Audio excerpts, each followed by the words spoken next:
Good day, guys. Just a quick little overview of some carnage from last year. We got our annual trip coming up here next weekend. Of course, on the Sunday before that week starts, I'm doing everything at the last minute. Last year at Gap Lake, I broke this left front axle. The axle punched through the rim, and then came around and got tangled up in that tie rod. That's what we're going to fix today. Talk to you in a bit. There's something pretty neat. Got in there, popped the axle out. It came out pretty easy, actually. I just took this bar, stuck it in there, and I gave it a pull towards the front, and it loaded up the top of the axle. Gave it a tap on the bottom with that hammer, and poop, out she come, easy. I didn't have to fight with it at all. And here's a new development. Polaris is starting putting an O-ring in here to seal up these splines, I think. As you can see, well, that's a little bit of mud from being on the floor.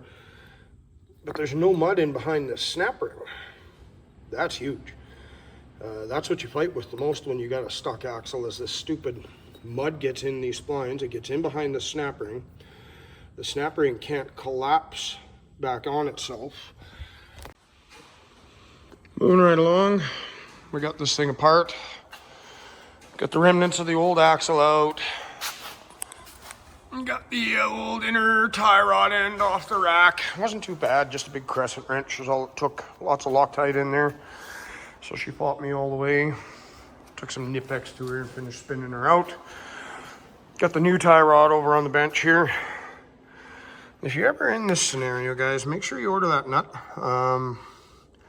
It's trapped here. The threads are boogered on this side and this side. I can't spin it off here, can't spin it off here. Actually, I got lucky and I must have been thinking that day and I ordered the nut, but I didn't order the boot.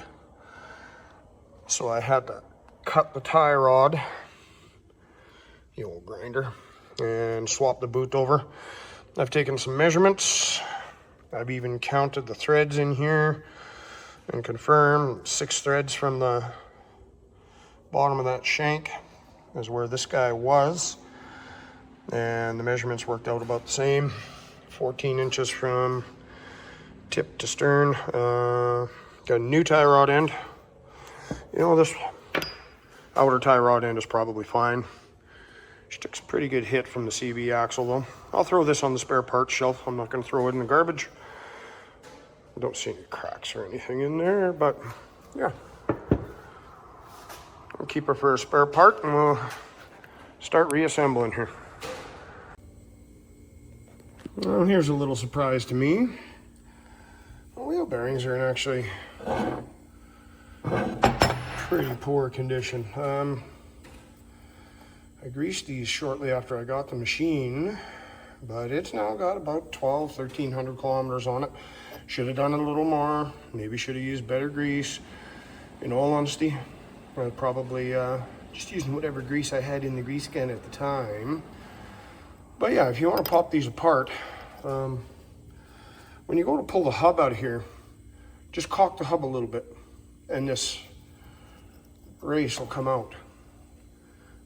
This rubber seal doesn't actually connect to anything in here, so you're not going to hurt nothing. Don't bend this steel guard. And yeah, you can pop these out. In fact, sometimes they come out by accident, and don't be scared. It's something that happens. Just push it back in and away you go. But yeah, I'm gonna pop off these wheel bearings. I've got this new tool I've never used, so I'll figure out how to adapt it into the hub and we'll show you how it works. Talk in a bit. Well, that's a little depressing. On my Xpedition, the hub has a slanted piece in it. Right here.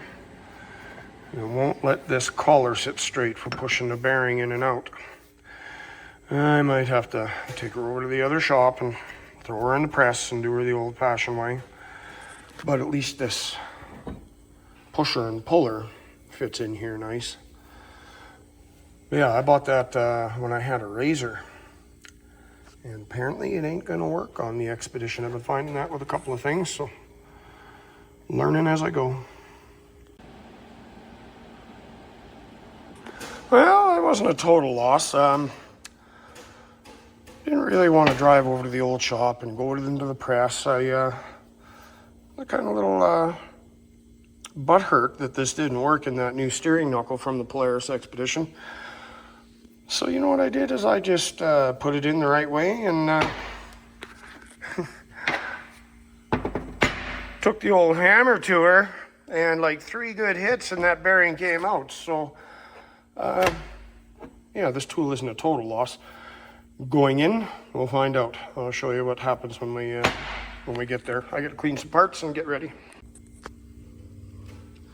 Well, here we go, fellas. I got the new bearing in there. There's some Loctite on it down there.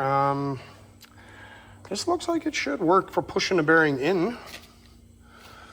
This could be just a tiny bit smaller to fit on this surface here a little better, but she's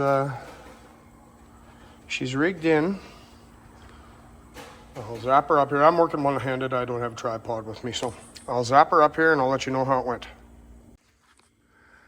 Okay, let's see if I can make this happen here. Actually, what if I do...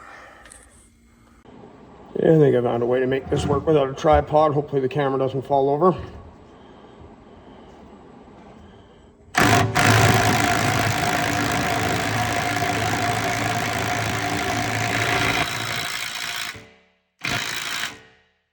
There she goes. I think she's home.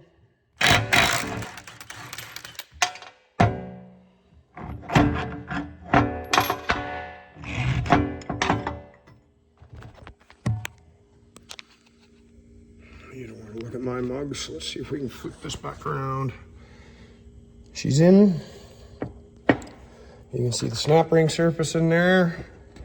I'd say success. So yeah, the bearing tool from the Razor doesn't actually fit the Xpedition perfectly, but got the job done. Well, I got no explanation for this one.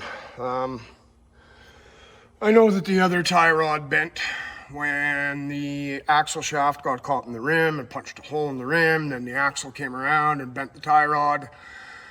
But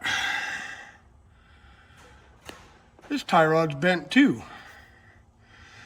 Now, luckily I bought enough. I bought spares just in case something like this ever happened again. But tonight I was just gonna go in and replace this wheel bearing because I replaced the wheel bearing on the other side. My OCD wouldn't let me not do this bearing, and as soon as I got the wheel off, I was like, what the heck? And yeah, she took some kind of trauma because my outer tie rod is loose, the nut is loose, and yeah, I got a nice little bend in my inner tie rod right there. So I guess I'll just do the same thing on this side as I just did on the other side. I might even throw the new axle in because I bought a spare one of those too. Why not? It's not like anything costs money or a guy's got all the time in the world. Okay, well, there's a new tie rod end in this side now. I said to heck with it. I put my spare axle in, brand new.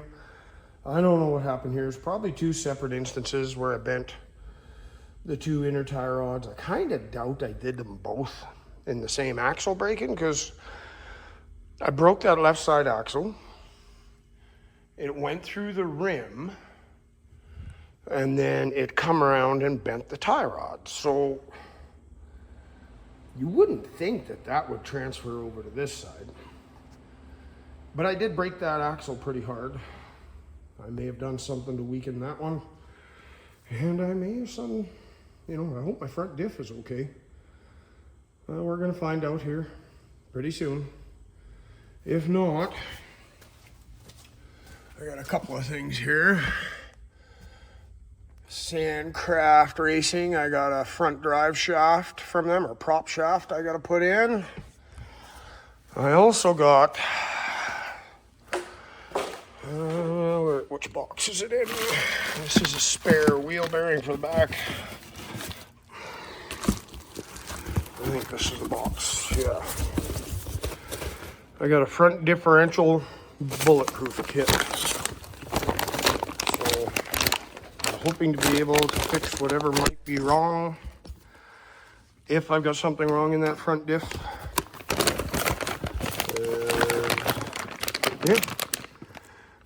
This next ride will let me know how things go. But here's all my plates.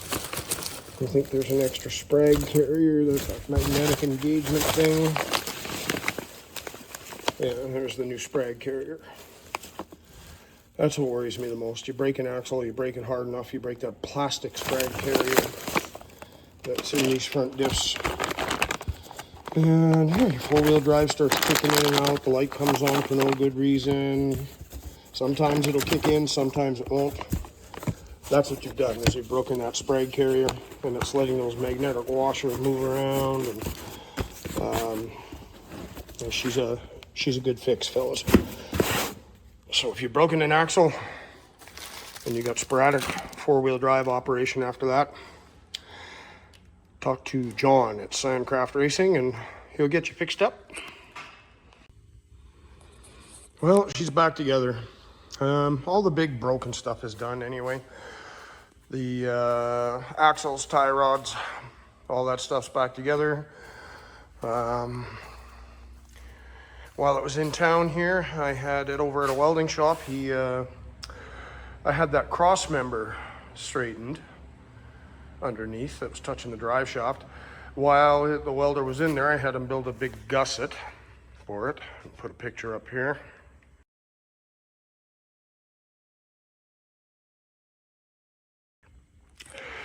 And yeah, all I got left is some small stuff. This fair lead is on upside down, long story, but what it comes right down to is an electrical short. All I had was out on my winch. So on the way out of Gap Lake, I wanted to have in on the winch.